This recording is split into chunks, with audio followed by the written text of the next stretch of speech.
আসসালামু আলাইকুম, সবাই কেমন আছেন? তো আজকে সেকেন্ড ডে আব্বু আম্মুর বাসায়।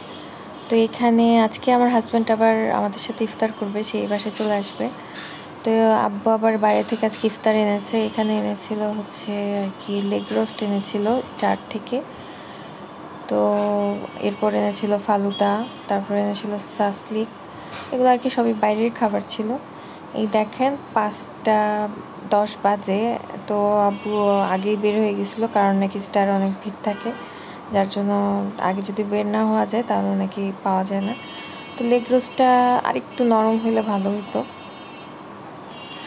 তো আমার ফেসবুক থেকে প্রথমে আর্নিং আসলো, এখন অপেক্ষা হচ্ছে ইউটিউবের। তো আমাকে সবাই আর কি সাবস্ক্রাইব করে পাশে থাকেন। তো আমার ইউটিউবে কাজ করতে অনেক ভালো লাগে। ইউটিউবে আমার মনে হয় যে একদম মানে আর কি আমি খুবই কমফোর্টেবল। তো এখানে এই যে দেখেন পরোটাও আছে সাথে। এইদিকে আবার আম্মু গরু মাংস রান্না করেছে। মানে আজকে বিশাল আর কি জমজমাট ইফতার আমাদের। তো এই তো, আর হচ্ছে এই যে এখানে আমার হাজব্যান্ডের জন্য আর কি প্লেট সাজিয়ে নিচ্ছিলাম। আজকের জন্য বিদায় নিলাম, ধন্যবাদ।